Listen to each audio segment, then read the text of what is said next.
चलो आज बात करते हैं उत्तरी अमेरिका में आगे के पार्ट की। और उत्तरी अमेरिका में अपना चल रहा था अपवाह तंत्र।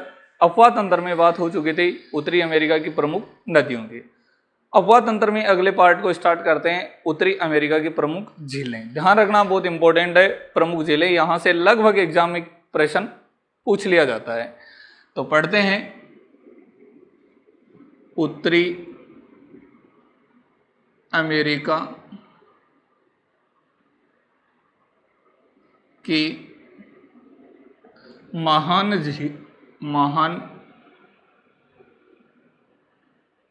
झीलें।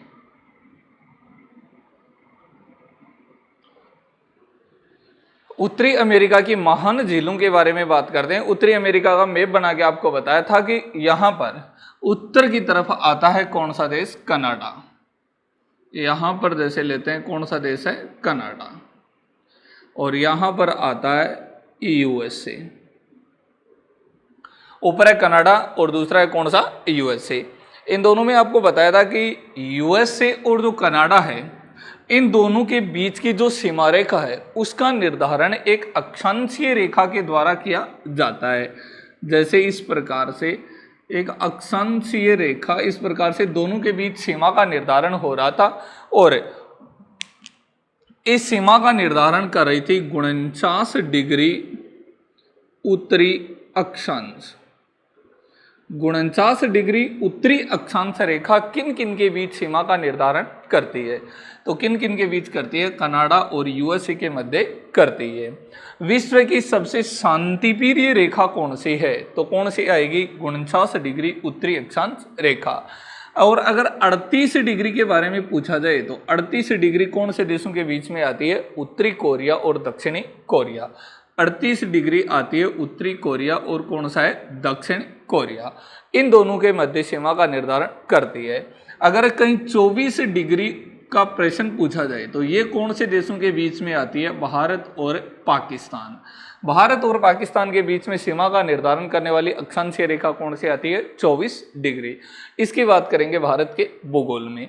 देखो, तीन रेखाओं को ध्यान में रखना। 49 डिग्री कनाडा और यूएसए के मध्य, 38 डिग्री उत्तरी और दक्षिण कोरिया के मध्य और 24 डिग्री भारत और पाकिस्तान के मध्य सीमा का निर्धारण करती है। अब इन्हीं में हम झीलों की बात करते हैं। तो देखो, महान झीलें क्या दे रखा है? महान झीलें। और ये महान झीलें कितनी है? 5। कि उत्तरी अमेरिका की महान झीलों के नाम से जाना जाता है। 5 झीलों को जाना जाता है। और वो 5 झील कौन कौन से हैं उनके बारे में बात करते हैं।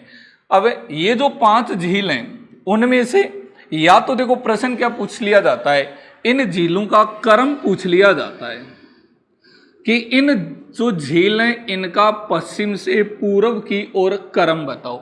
या प्रश्न क्या पूछ लिया जाता है कि पूर्व से पश्चिम की ओर क्रम बताओ या पश्चिम से पूर्व की ओर क्रम बताओ। या फिर इनका प्रश्न पूछ लिया जाता है क्षेत्रफल के आधार पर इनका क्रम, कि क्षेत्रफल के आधार पर सबसे बड़ी झील कौन सी है, सबसे छोटी कौन सी है, या इनका अवरोही क्रम बताएं या इनका आरोही क्रम बताएं। तो प्रश्न इन झीलों से यहां से पूछा जाता है। देखो, इन 5 झीलों के बारे में बात करें तो 1 नंबर तो झील आती है यहां पर, दोनों की सीमा पर यह है झील। और इस झील को किस नाम से जाना जाता है? यहां पर ये 1 नंबर झील है, इसको कहा जाता है सुपीरियर झील।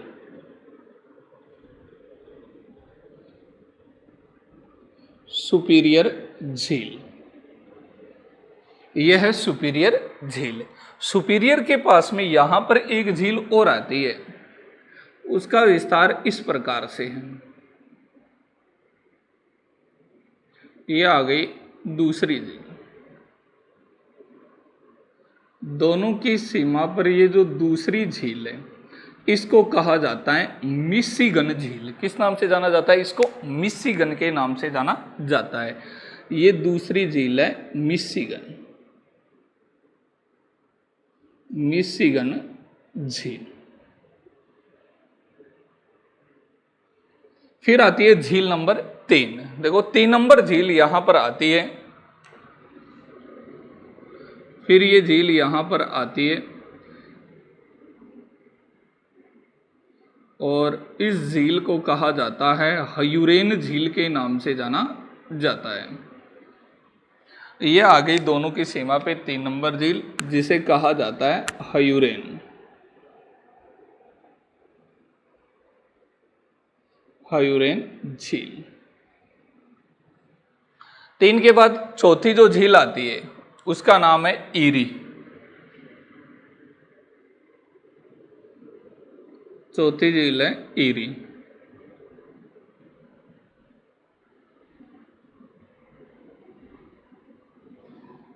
और ईरी के बाद में इनकी सीमा पर ईरी के बाद में इनकी सीमा पर अंतिम झील आती है ओटोरिया झील।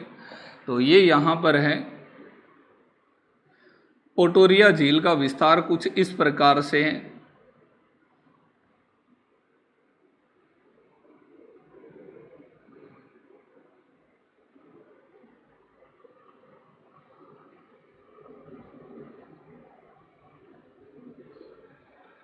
ये है ओटोरिया झील।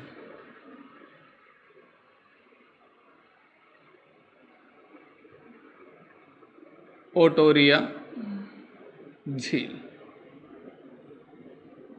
देखो यूएसए और कनाडा की सीमा का निर्धारण किया जाता है। तो यूएसए और कनाडा की सीमा का निर्धारण किसके द्वारा किया जाता है? एक तो 49 डिग्री उत्तरी अक्षांश रेखा के द्वारा किया जाता है। दूसरा 5 महान झीलों के द्वारा इनकी सीमा का निर्धारण किया जाता है। अब इन 5 महान झीलों से देखो प्रश्न क्या पूछ लिया जाता है? प्रश्न ये पूछ लिया जाता है कि इन 5 झीलों का पश्चिम से पूर्व की ओर क्रम बताओ या पूर्व से पश्चिम की ओर क्रम बताओ। पश्चिम से पूर्व की ओर पूछता है तो पहले आ जाएगी कौन सी? सुपीरियर। दूसरी कौन सी है? मिशिगन। तीसरी हयूरेन। चौथी ईरी। और पांचवी कौन सी आएगी? ओटोरिया झील। अगर इनका पूर्व से पश्चिम का क्रम पूछा जाता है तो पहले आती है ओटोरिया, फिर ईरी, फिर हयूरेन, फिर मिशिगन और फिर कौन सी आती है? सुपीरियर झील। फिर इनका प्रश्न क्या पूछ लिया जाता है? क्षेत्रफल का। देखो पहले तो इनका क्रम हम देखते हैं कि इन झीलों का पश्चिम से पूर्व का क्रम क्या है। पश्चिम से पूर्व के क्रम में चलते हैं तो पहले तो कौन सी आती है? सुपीरियर झील। 2 नंबर कौन सी आती है? मिशिगन झील। मिशिगन झील। 3 नंबर कौन सी है? हयूरेन झील। 4 नंबर कौन सी है? ईरी। और 5 नंबर कौन सी आती है? ओटोरिया झील। ओटोरिया झील। पश्चिम से पूर्व का क्रम आ गया सुपीरियर, मिशिगन, हयूरेन, ईरी और कौन सा आ गया? ओटोरिया।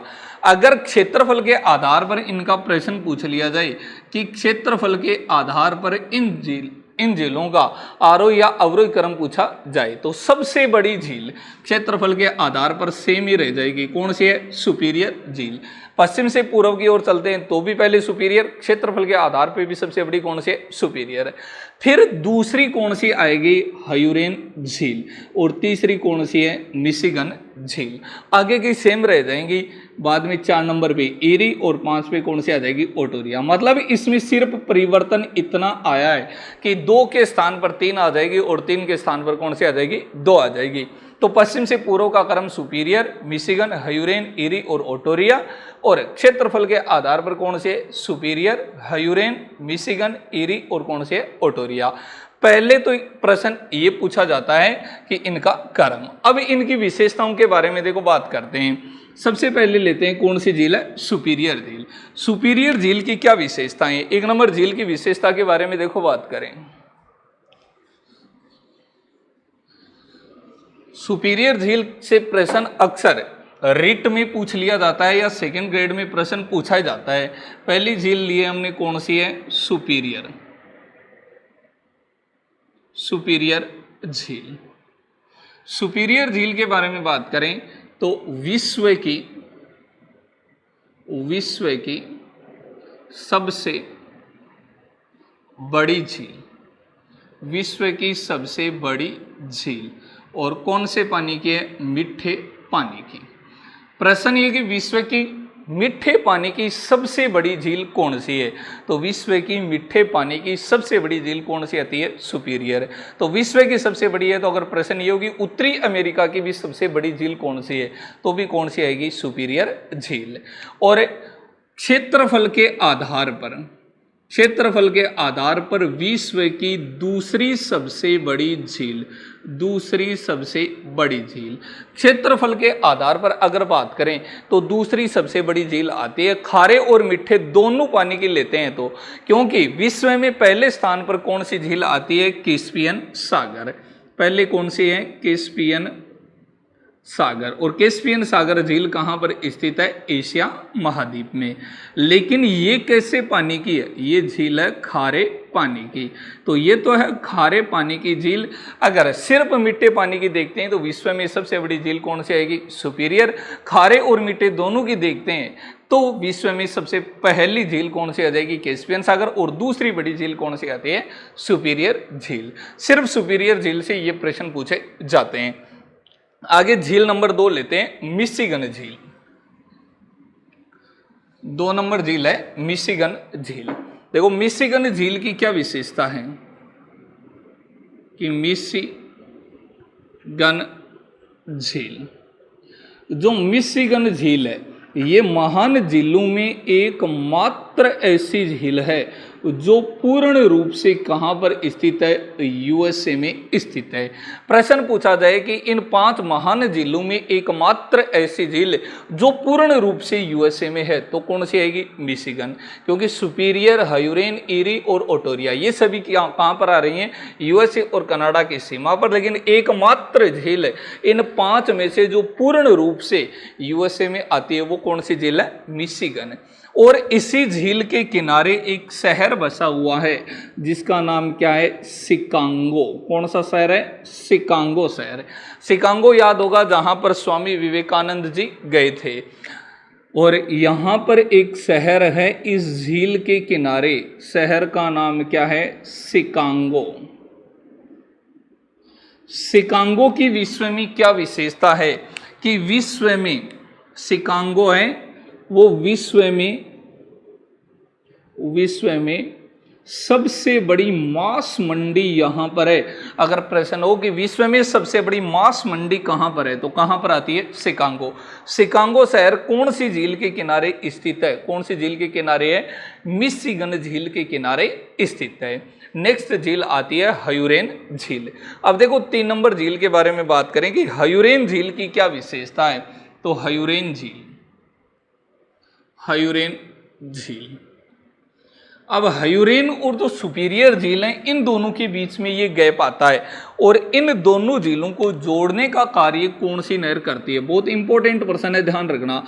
अब इन दोनों के बीच में ये जो गैप है, इन गैप को वर्तमान में जोड़ा गया है और इसे जोड़ने का कार्य कौन सी नहर के द्वारा किया गया है? ये तो झीलें हैं, लेकिन इन दोनों झीलों के जल से एक नहर बनाई गई है और उस नहर का नाम क्या आता है? सू नहर। क्या नाम है? सू नहर। इनको जोड़ने का कार्य कौन सी नहर करती है? सू नहर। कि हयूरेन और सुपीरियर जो झील है इन दोनों को जोड़ने का कार्य कौन सी नहर के द्वारा किया जाता है? सू नहर के द्वारा किया जाता है। उसके बाद आती है कौन सी? ईरी झील। अब देखो ईरी के बारे में बात करें, ईरी के किनारे भी यहां पर एक शहर है जिसका नाम है डेट्राइन शहर। अब इसके किनारे डेट्राइन शहर है और ये जो डेट्राइन शहर है इसे कहा जाता है विश्व की ऑटोमोबाइल नगरी। इसे किस नाम से जाना जाता है? विश्व की ऑटोमोबाइल नगरी के नाम से जाना जाता है। कि विश्व की ऑटोमोबाइल नगरी किसे कहा जाता है? किसे कहा जाता है? डेट्राइन शहर को कहा जाता है। डेट्राइन शहर कौन सी झील के किनारे स्थित है? कौन सी झील के किनारे? ईरी झील के किनारे स्थित है।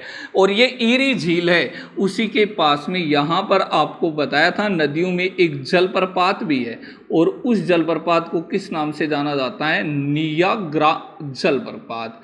कि नियाग्रा जलप्रपात कौन सी झील के पास है? तो कौन सी झील के पास आता है? ईरी। अब ईरी और जो ओटोरिया झील है उनके बीच में भी हायूरेन और सुपीरियर झील की तरह गैप पाया जाता है। उस गैप को भी वर्तमान में एक नहर के द्वारा जोड़ा गया है और इन दोनों को वर्तमान में देखो यहाँ पर एक नहर है, उस नहर के माध्यम से जोड़ा गया है। प्रश्न पूछा जाए कि ईरी व ओटोरिया झील को कौन सी नहर के माध्यम से जोड़ा गया है, तो कौन सी नहर आएगी, ये है वेलेड नहर। कि वेलेड नहर कौन सी झीलों को जोड़ती है, कौन सी झीलों को जोड़ती है, ईरी व ओटोरिया झील दोनों को जोड़ने का कार्य कौन सी नहर करती है, वेलेड नहर करती है। उसके बाद आती है कौन सी, ओटोरिया झील। ओटोरिया झील से आपको बताया था कि एक नदी का उद्गम होता है यहाँ से, जो आगे यहाँ अटलांटिक महासागर में जाकर गिरती है और अटलांटिक महासागर में एक खाड़ी आती है जिसे कहा जाता है सेंट लॉरेंस की खाड़ी, और इसका नाम भी क्या है, सेंट लॉरेंस नदी।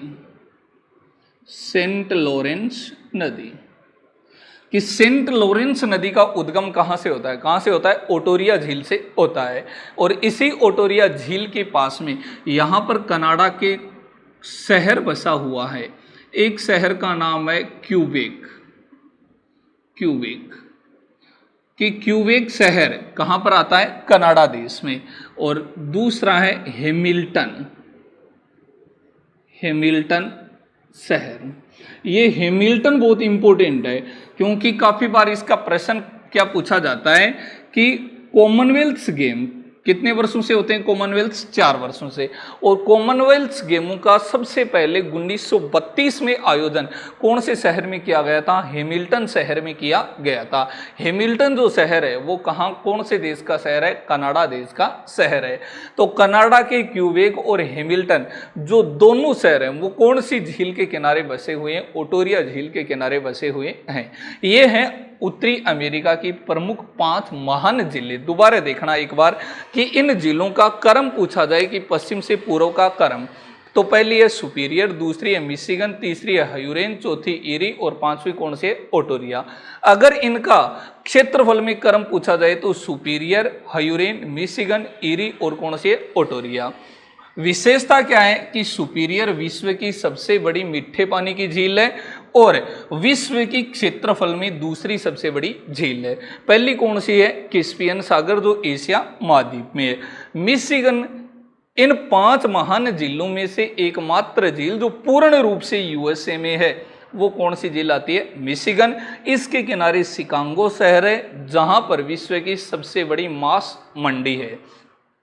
हायूरेन झील व सुपीरियन झील को जोड़ने का कार्य कौन सी करती है, सू नहर करती है। ईरी झील के किनारे डेट्राइन शहर बसा हुआ है यूएसए का, जिसे विश्व की ऑटोमोबाइल नगरी के नाम से जाना जाता है। और ईरी व ओटोरिया झील को जोड़ने का कार्य वेलेड नहर करती है। ओटोरिया झील के किनारे क्यूबेक और हैमिल्टन शहर हैं। हैमिल्टन में सबसे पहले 1932 में कॉमनवेल्थ गेमों का आयोजन किया गया था। अब आगे पढ़ते हैं कनाडा की प्रमुख झीलें। और जो कनाडा है, सिर्फ कनाडा में वो 5 झीलें जिनका उत्तर से दक्षिण की ओर क्रम है।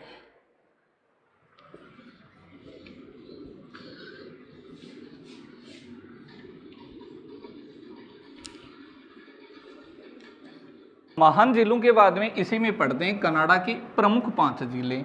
अब कनाडा की प्रमुख 5 झीलें देखो कौन कौन सी हैं। बताया आपको कि यहाँ पर इस प्रकार से कौन सा आ जाता है, ऊपर तो आ जाता है कनाडा और दक्षिण में कौन सा आता है, यूएस। अब यहाँ पर कुछ 5 प्रमुख झीलें हैं, वो झीलें देखो कौन कौन सी हैं। यहाँ पर 1 नंबर झील आ जाती है जो पूर्ण रूप से कनाडा में है,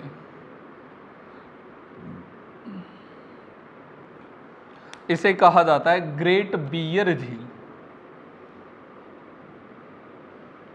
ग्रेट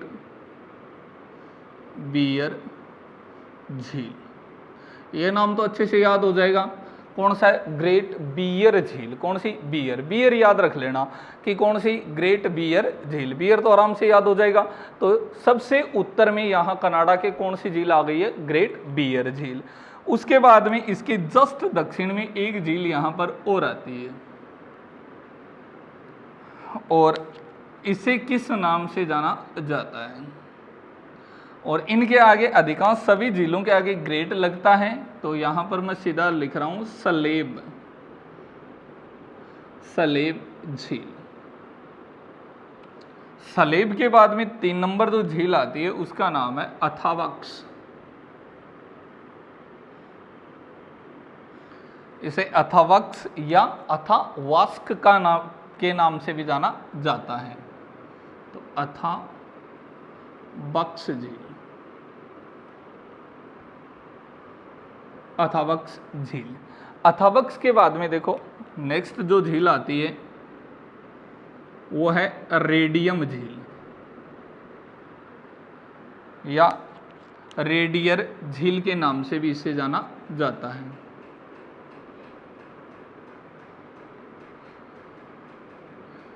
रेडियर झील, रेडियर झील। और इन्हीं में एक लास्ट झील आती है जिसे कहा जाता है विनिपेग झील के नाम से जाना जाता है। ये यहाँ पर जो झील आती है उसे कहा जाता है विनिपेग, विनिपेग झील। यह है कनाडा की प्रमुख 5 झीलें। देखो इन झीलों का क्रम बहुत ही कम चांस में पूछा जाता है, क्रम नहीं पूछा जाता है, अपने को क्रम याद नहीं करना है, फिर भी संभव होता है तो इनका एक क्रम याद कर लेना। सबसे पहले कौन से? ग्रेट बियर, उसके बाद सलेब, सलेब के बाद अथावक्स, अथावक्स के बाद रेडियर, और रेडियर के बाद कौन सा आता है? विनिपेग। ये इनमें प्रश्न क्या पूछ लिया जाता है? इनमें सबसे ज़्यादा प्रश्न यही पूछा जाता है कि एक झील का नाम दे दिया जाता है और प्रश्न पूछ लिया जाता है कहाँ पर है, कनाडा में है या यूएसए में या मेक्सिको में है या अन्य किसी शहर का नाम दे दिया जाता है। तो हमें ध्यान में रखना कि ये झीलें कहाँ पर हैं? कनाडा में। अब इनकी विशेषताएं देखो क्या है कि यहाँ से एक नदी का उद्गम होता है और उत्तर की ओर जाती है। यह आपको अपवाह तंत्र की नदियों में पढ़ाया था। कौन सी नदी जाती है यहाँ से? सलेब झील से उद्गम होने के बाद कौन सी है? मैकिन्जे नदी, मैकिन्जे नदी। कि मैकिन्जे नदी है वो कनाडा में उत्तर की ओर प्रवाहित होती है। कौन सी झील से निकलती है? सलेब झील से निकलती है। उसके बाद में इसी के किनारे यहाँ पर एक शहर बसा हुआ है और उस शहर का नाम क्या है? Uranium, uranium.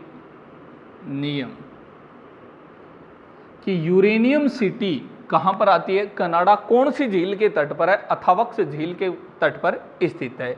उसके बाद में एक यहाँ पर और आता है और वो जो शहर है उसका नाम है विनिपेग शहर। ये इंपॉर्टेंट है, ध्यान रखना कि विनिपेग शहर कौन सी झील के किनारे स्थित है?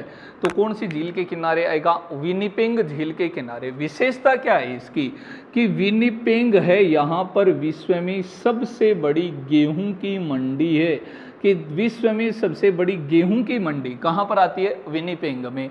और विनिपेग शहर कौन सी झील के किनारे? विनिपेग के। अगर मांस की मंडी सबसे बड़ी पूछी जाती है तो वो कहाँ पर आती है? शिकागो। और शिकागो कहाँ पर स्थित है? यूएसए में स्थित है। लेकिन गेहूं की मंडी पूछी जाए तो कहाँ पर आएगी? विनिपेग। और विनिपेग कहाँ पर आता है? कनाडा में स्थित है। तो इस प्रकार से इनका क्रम ध्यान में न रखकर इनकी विशेषताएं ध्यान में रखना कि ये 5 झील कहाँ पर आती हैं? कनाडा में आती हैं। मैकिन्जे नदी का उद्गम कौन सी झील से होता है? सलेब झील से। यूरेनियम कौन सी के किनारे? अथावक्स के किनारे। विनिपेग झील के किनारे कौन सा शहर है? विनिपेग है। विनिपेग की क्या विशेषता है कि यहाँ पर विश्व में सबसे बड़ी क्या है? गेहूं की मंडी है। तो ये अपना कंप्लीट हुआ उत्तरी अमेरिका का अपवाह तंत्र। और अब पढ़ते हैं प्रमुख घास के मैदान कि यहाँ पर कौन कौन से घास के मैदान है। देखो घास के मैदानों के बारे में बात करते हैं कि उत्तरी अमेरिका के प्रमुख घास के मैदान कहते किसे हैं? सबसे पहले तो ये पढ़ते हैं कि घास के मैदान कहा किसको जाता है। अपनी हेडिंग क्या है? घास के मैदान, घास के मैदान। देखो घास के मैदान की क्या विशेषता है कि घास के मैदान कहा किसको जाता है? वह क्षेत्र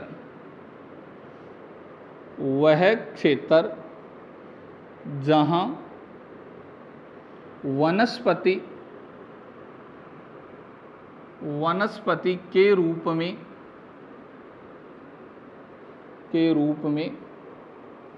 घास पाई जाती है,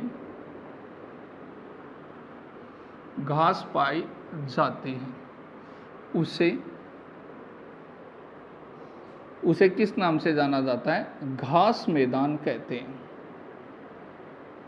घास मैदान कहा जाता है। कि जहाँ पर वनस्पति के रूप में घास की अधिकता होती है, घास पाया जाता है, उसे क्या बोल दिया जाता है? घास का मैदान कहा जाता है। अगर बात करें कि घास के मैदान के प्रकार, तो प्रकार इसके कितने होते हैं? 2। कितने प्रकार के घास के मैदान होते हैं? 2 प्रकार के होते हैं। देखो 2 प्रकार कौन कौन से आते हैं? एक तो आता है उष्णकटिबंधीय घास का मैदान, और एक कौन सा आता है? शीतोष्ण कटिबंधीय घास का मैदान। एक तो उष्ण कटिबंधीय घास का मैदान, दूसरा कौन सा है? शीतोष्ण कटिबंधीय घास का मैदान। देखो कटिबंध तो किसको कहा जाता है? 2 अक्षांशों के बीच की दूरी को किस नाम से जाना जाता है? कटिबंध के नाम से जाना जाता है। अब देखते हैं कि देखो कहाँ कहाँ पर किस प्रकार से उष्ण कटिबंधीय घास के मैदान पाए जाते हैं, कहाँ पर शीतोष्ण कटिबंधीय घास के मैदान पाए जाते हैं। जैसे ये ग्लोब है, ग्लोब पर एक रेखा गुजर रही है 0 डिग्री, और 0 डिग्री रेखा को नाम क्या दे दिया गया है? भूमध्य रेखा। ये 0 डिग्री इसके उत्तर दिशा में है, उसका तो नाम क्या आ गया? उत्तरी गोलार्ध। जो दक्षिण में है उसका नाम क्या आ गया? दक्षिणी गोलार्ध। एक तो उत्तरी गोलार्ध में और एक है दक्षिणी गोलार्ध में। अब यहाँ पर जो 10 डिग्री उत्तरी अक्षांश से लेकर 30 डिग्री उत्तरी अक्षांश, दोनों गोलार्धों में कि 10 डिग्री दक्षिणी अक्षांश से लेकर 30 डिग्री दक्षिणी अक्षांश, इन दोनों के बीच में जो घास का मैदान पाया जाता है उसे किस नाम से जाना जाता है? उष्ण कटिबंधीय घास का मैदान कहा जाता है। ये यहाँ पर जो घास का मैदान है इसे कहा जाता है उष्ण कटिबंधीय घास का मैदान। तो उष्ण कटिबंधीय घास का मैदान दोनों गोलार्धों में 10 डिग्री से लेकर 30 डिग्री के बीच में पाया जाता है। लेकिन जो शीतोष्ण कटिबंधीय घास का मैदान है वो पाया जाता है 30 डिग्री से लेकर 45 डिग्री के बीच में, और ये भी दोनों गोलार्धों में पाया जाता है कि 30 डिग्री से लेकर 45 डिग्री उत्तरी अक्षांश और दक्षिणी अक्षांश, या उत्तरी गोलार्ध और दक्षिणी गोलार्ध दोनों में जो घास का मैदान पाया जाता है उसे किस नाम से जाना जाता है? शीतोष्ण कटिबंधीय घास के मैदान के नाम से जाना जाता है। हम बात कर रहे हैं उत्तरी अमेरिका के घास के मैदान। तो उत्तरी अमेरिका में आपको एक अक्षांशीय रेखा बताई थी जिसका नाम था 49 डिग्री, कि 49 डिग्री अक्षांश रेखा। तो 49 डिग्री अक्षांश रेखा 2 देशों को विभाजित करती है, और 2 देश कौन कौन से आते हैं? कनाडा और यूएसए, इन दोनों को विभाजित करती है। अब 49 डिग्री इन दोनों को विभाजित करती है, अर्थात अब जो उत्तरी अमेरिका वो कौन से में आ जाएगी? शीतोष्ण कटिबंध में। अब शीतोष्ण कटिबंध में कि यहाँ पर उत्तरी अमेरिका में घास के मैदान पाए जाते हैं, तो शीतोष्ण पाए जाएंगे या उष्ण पाए जाएंगे? कौन से पाए जाएंगे? शीतोष्ण कटिबंधीय घास के मैदान। और यहाँ पर स्थित जो शीतोष्ण कटिबंधीय घास के मैदान हैं उन्हें किस नाम से जाना जाता है? इसे कहा जाता है प्रेरीज के नाम से इनको जाना जाता है। कि उत्तरी अमेरिका में शीतोष्ण कटिबंधीय घास के मैदान को क्या कहा जाता है? क्या कहा जाता है? प्रेरीज के नाम से जाना जाता है। और इसी घास के मैदानों को कहा जाता है विश्व की रोटी की टोकरी के नाम से जाना जाता है। कि विश्व की रोटी की टोकरी किसे कहा जाता है? प्रेरीज घास के मैदानों को कहा जाता है।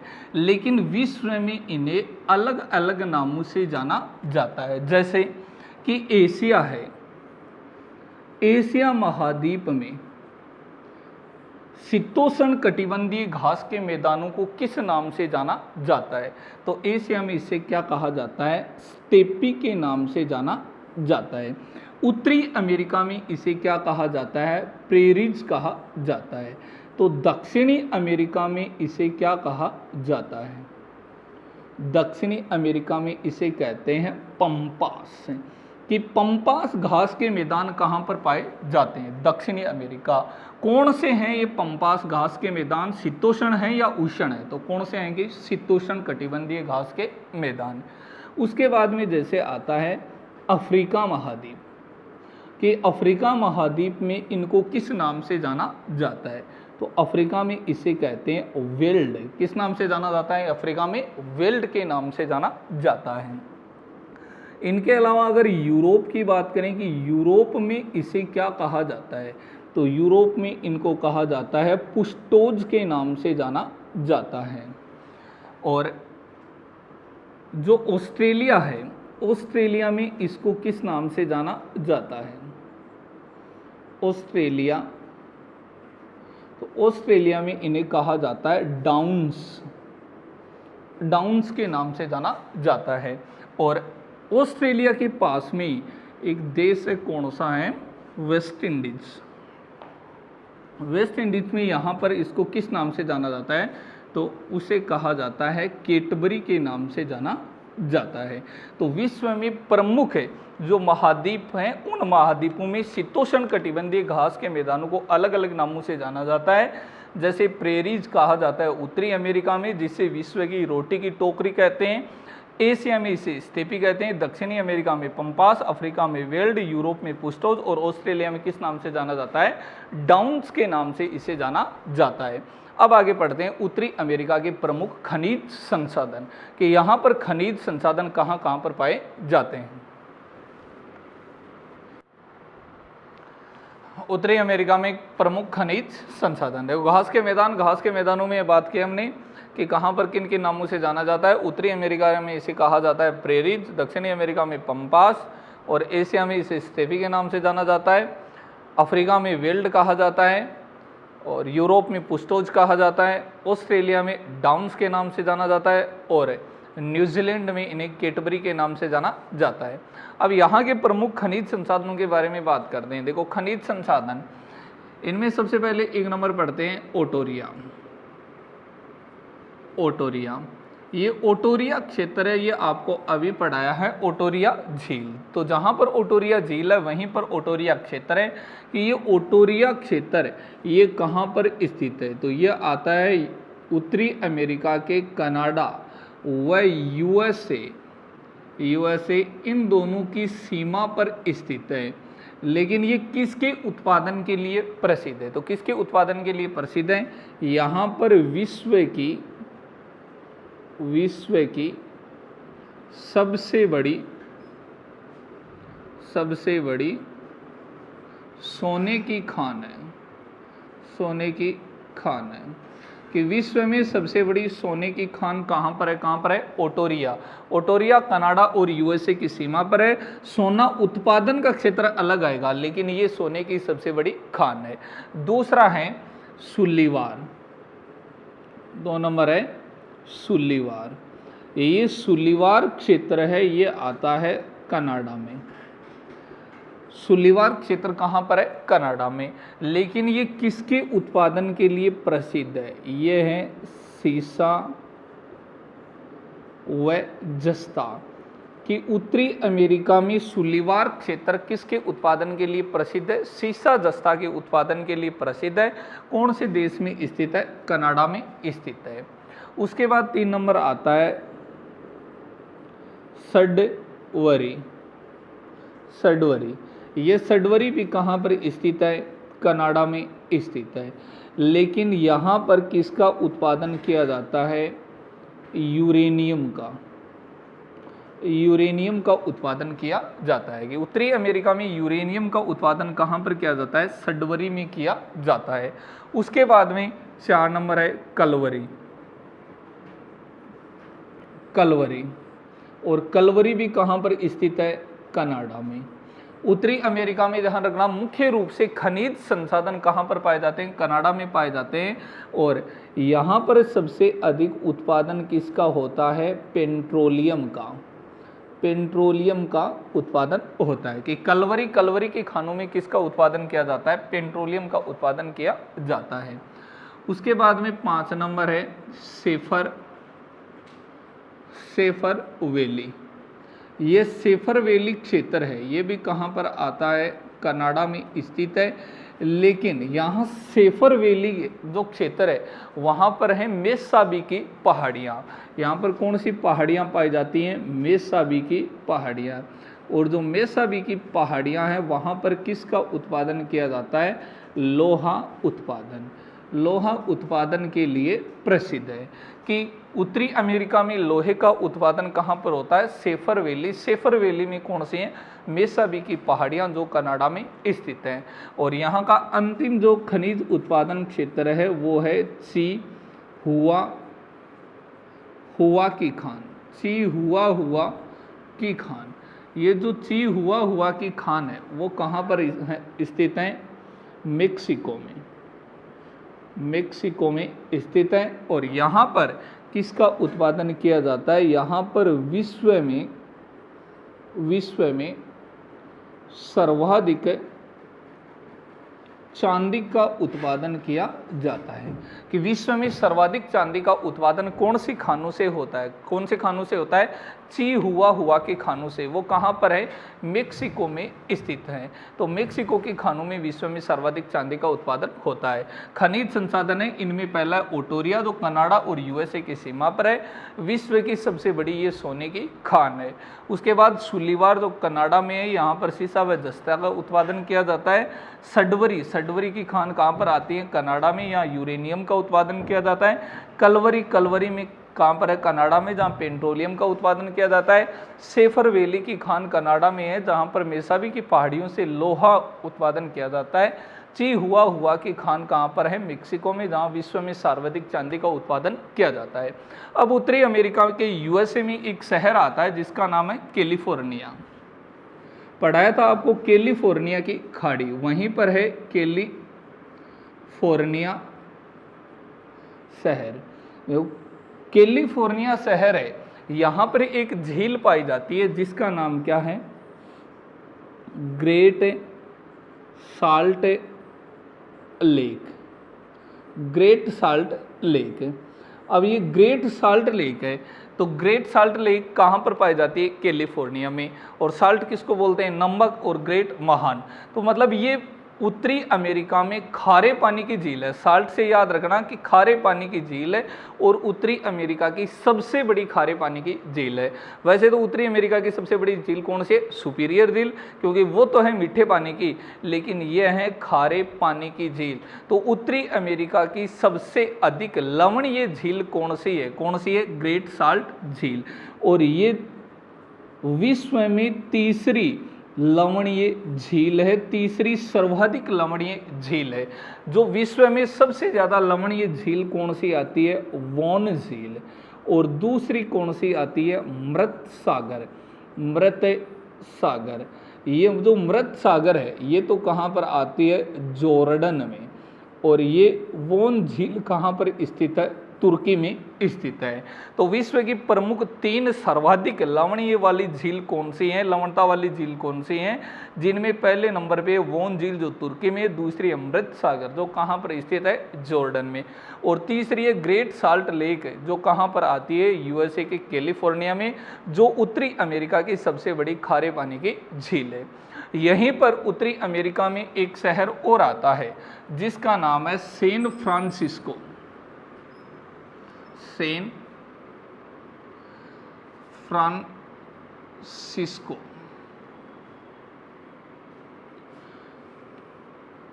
ये सैन फ्रांसिस्को शहर, यहाँ पर किसके उत्पादन के लिए ये प्रसिद्ध है, यहाँ पर बनाई जाती हैं कंप्यूटर की चिप बनाई जाती हैं। कि कंप्यूटर की चिप बनाने के लिए कौन सा शहर यहाँ का प्रसिद्ध है, कौन सा है, सैन फ्रांसिस्को। और भारत में कंप्यूटर की चिप बनाने के लिए कौन सा है, बेंगलोर प्रसिद्ध है। तो ये है अपना प्रमुख उत्तरी अमेरिका महाद्वीप कंप्लीट हुआ। इससे आगे बात करेंगे दक्षिणी अमेरिका। जय हिंद, जय भारत।